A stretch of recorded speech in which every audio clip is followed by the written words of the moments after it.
Well, hi there, and welcome to this Mindful in 5 episode. My name is Spiwa Jefferson, and today we are talking about how I am working through grief.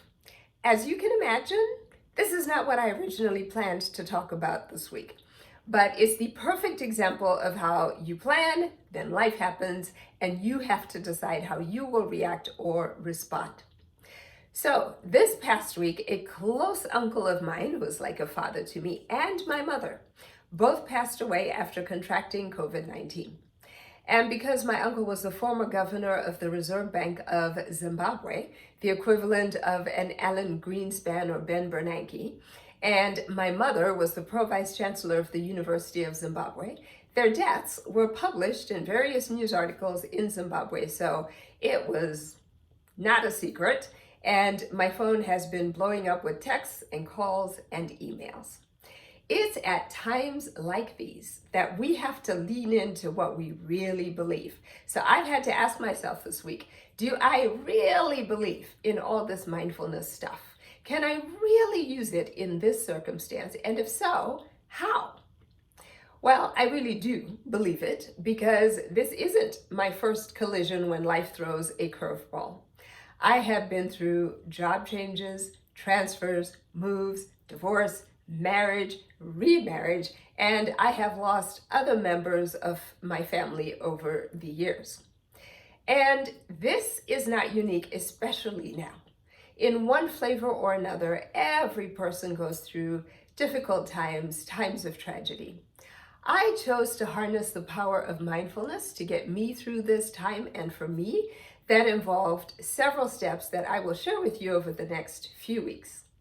I am not advocating that you grieve this way. This is not in any way intended to be professional counseling. This is not the only way to get through grief.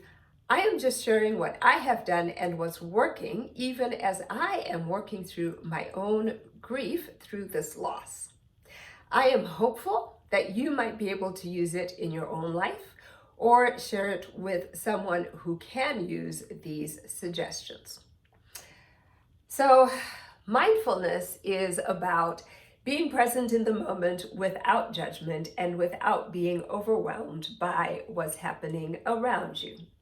So, the first mindfulness step that I have found really helpful is just creating space for this new thing that has happened. Friday was supposed to be my last day at my law firm. I'm a lawyer, for those of you who don't know, and I was going to post this lovely farewell message on LinkedIn.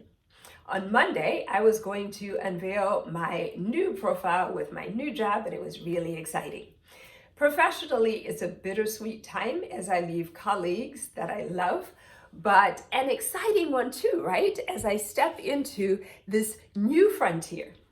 As you can imagine, this week was already going to be really busy, just wrapping things up so I could have an orderly handoff.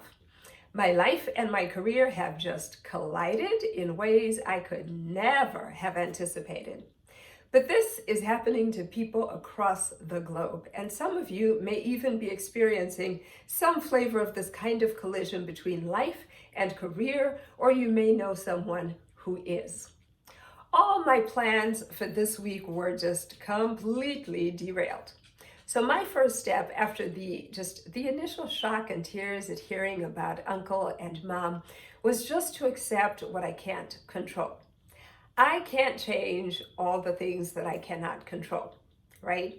I can't control that my mom is gone. I can't control that my uncle is gone.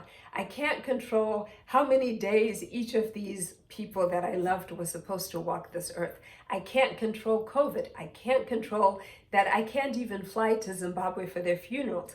I cannot hold on to the schedule that I planned for this week, and on and on. So in my meditation time, I visualized each of these things like a gift wrapped box in my hand, and then I just released them into the air and just mentally watched them float away. That took longer than 5 minutes, but the point of Mindful in 5 is just start with 5 minutes to get you going. If you can sit in meditation for longer, absolutely do it. So that is the first thing for today. If you find yourself in any situation where life collides with your work, your plans, your goals, first, accept that this has happened. It takes a while, but it really helps. Just release all of the expectations and ideas for what you thought your future, your life, your week, your day was going to look like. My sister and I have had to abandon all the ideas for what we thought we were going to do with mom after COVID.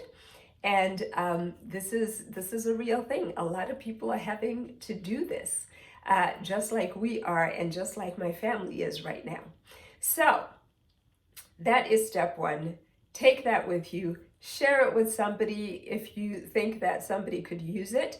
Like this video if you found it helpful. And that is all for today. So until next week, this is Spiwa saying, be mindful and be well.